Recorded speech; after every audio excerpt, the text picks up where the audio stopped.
మానవ జీవితమే ఒక మహాభారతం. ఈ కార్యక్రమాన్ని మీకు సమర్పిస్తున్న వారు Agrigold group of industries, Eversure water purifier మరియు Vaishnavi caterers, star homeopathy, star Ayurveda.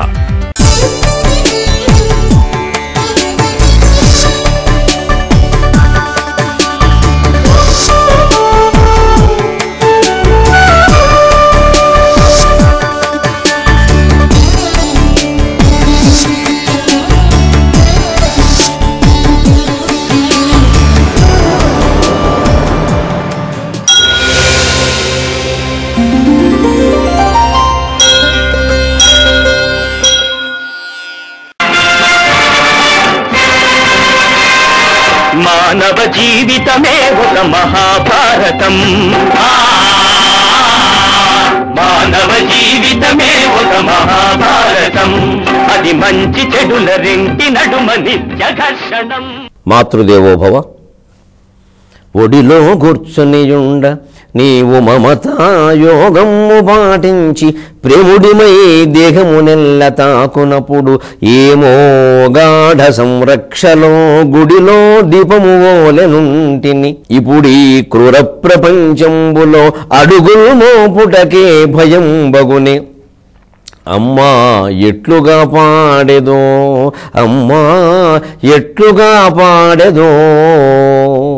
అడుగడుగునా విచ్ఛిన్నమవుతున్న మానవ సంబంధాలను మనకు అవగాహన కావిస్తూ ఉన్న మహాభారత కథా శ్రవణం కోసం ఎదురు చూస్తూ ఉన్న భక్తి టీవీ ప్రేక్షక మహాశయులందరికీ కవి బ్రహ్మతిక్కన సోమయాజ రచించిన ఆంధ్ర మహాభారతం భీష్మ పర్వానికి సాగుతున్న సామాజిక వ్యాఖ్యలో 994వ భాగానికి స్వాగతం పలుకుతున్నాం.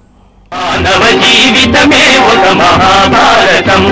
అది మంచి చెడుల రెంటి నడుమ నిత్య ఘర్షణం.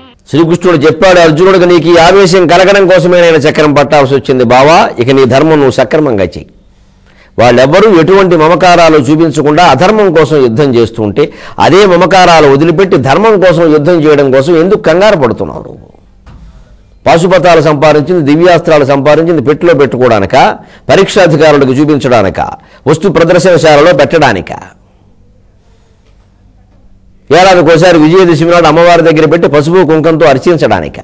అది ప్రయోగించడానికి, ధర్మం కోసం వినియోగించడానికి సిద్ధపడు అన్నాడు. అప్పుడు అర్జునుడు ఐంద్రాస్త్రం తీశాడు. ఐంద్రాస్త్రం అంటే అస్త్ర సాహస్రాన్ని పుట్టిస్తుంది.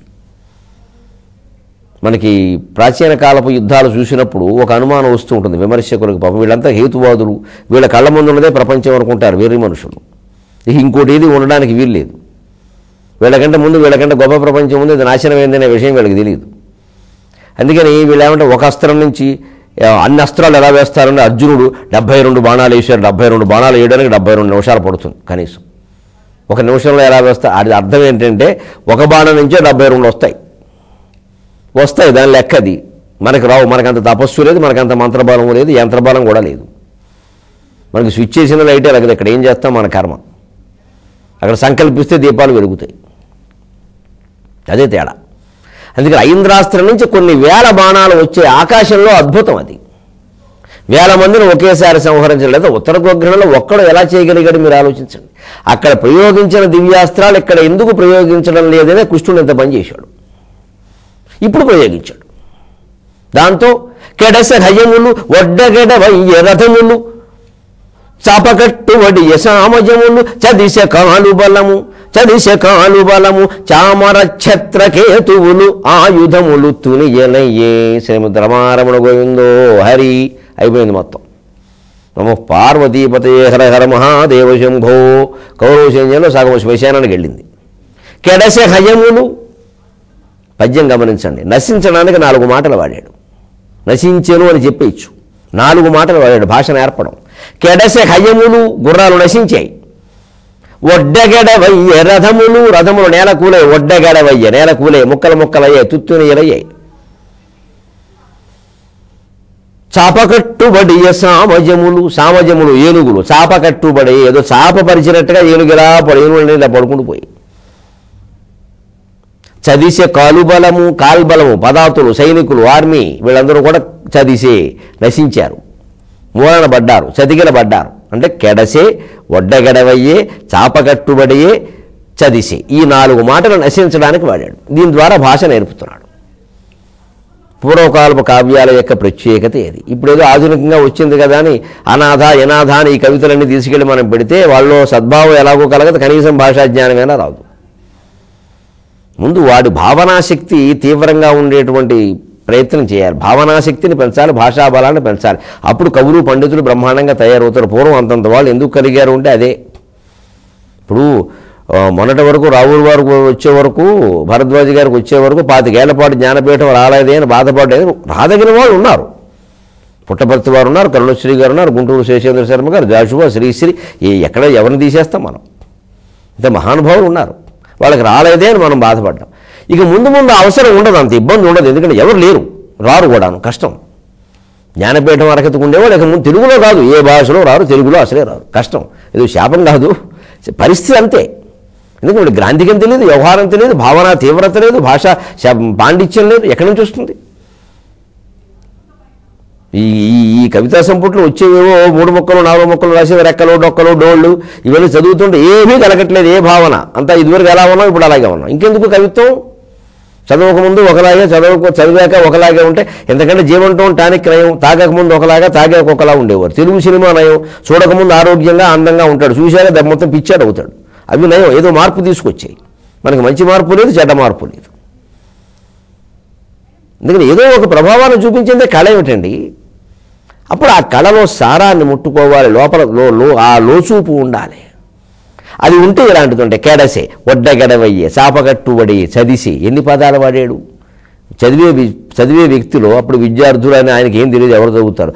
ఎవడు చదివినా వాడికి భాషా జ్ఞానం పెరగాలి. ఎంతసేపు నశించినని మాట్లాడద్దు. ఇదివరకు మాయించెను అన్నాడు కృష్ణుడు మాటల్లో. ఎన్ని పదాలు! మీరు శ్రీనాథుడు మొదలైన కవులైతే హరవిలాసం మొదలైన కావ్యాల్లో ఒక్కో సందర్భంలో కేవలం క్రియాపదాలతోటే శేషపద్యాలు రాశారు. ఏదో రాక్షసులు దాటికి దేవతలు పారిపోయారు అంటే ఆ పారిపోయారు అనే మాటని ఏకంగా 32 పదాలు వాడతాడు శ్రీనాథుడు. ఇవి చాలా ప్రయోగాలు ఉన్నాయి, సంస్కృతంలోనూ ఉన్నాయి.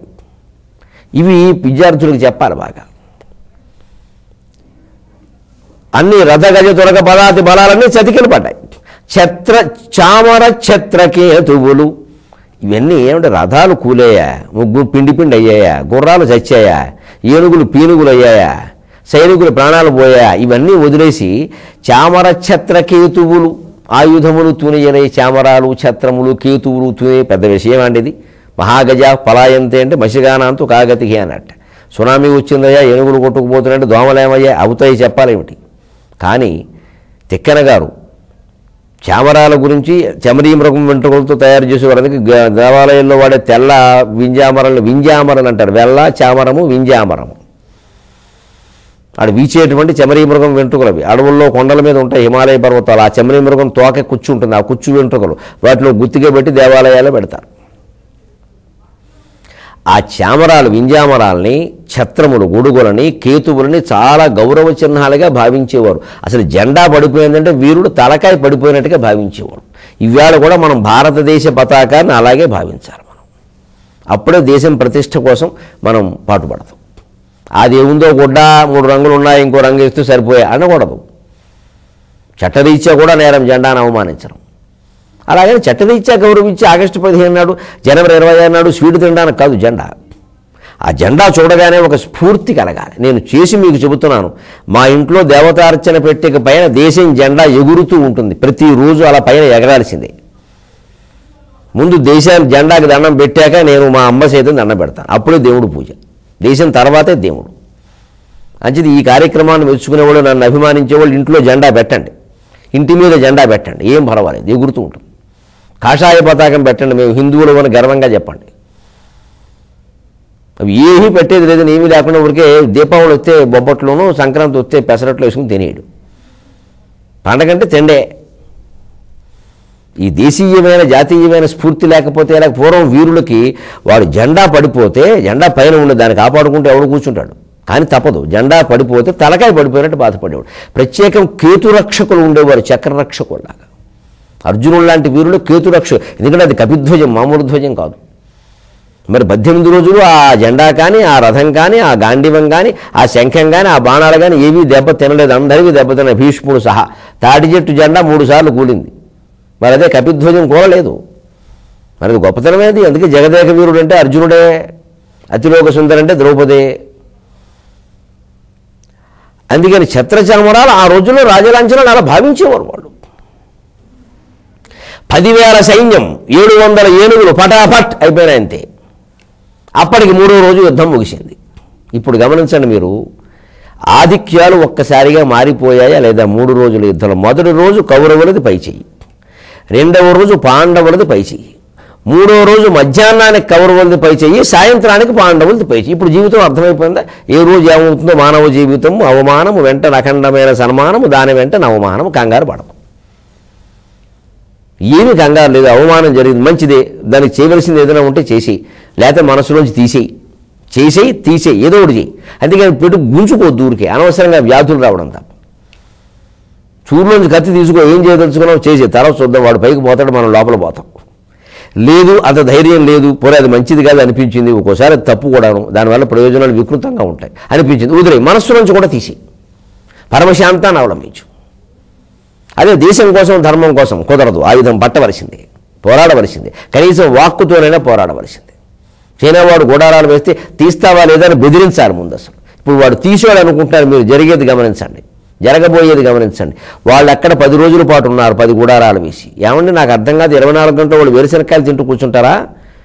మన దేశ సైనిక స్థావరాలు, రహస్యాలు, మందుగుండు ఎక్కడెక్కడ దాచారు, అణుక్షేపణలు ఎక్కడున్నా, ఇవన్నీ సమాచారం మొత్తం సేకరించారు కాబట్టి వాళ్ళు వెనక్కి వెళ్ళారు. తస్మాత్ జాగ్రత్త. వాడిని నమ్మడానికి వీలేదు. 62లో ఓసారి దెబ్బతిన్నాం ఈ పెద్ద మనిషి చేత. నెహ్రూకి అఖండమైన సత్కారం చేశాడు, హిందూ చీని భాయి అన్నాడు. నెహ్రూ గారి రాగానే దెబ్బ కొట్టాడు. పాకిస్తాన్ వాడిని, చైనా వాడిని మనం నమ్మడానికి వీల్లేదు.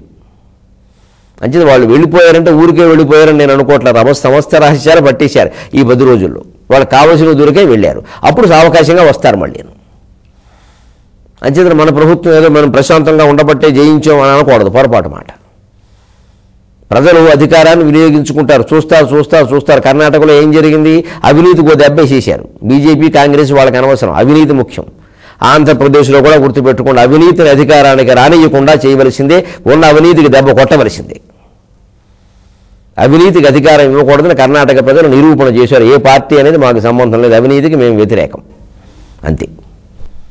ఈ వ్యక్తి చేసినా, రాష్ట్రం చేసినా, మంత్రి చేసినా, ఎవరు చేసినా అవినీతికి వ్యతిరేకం.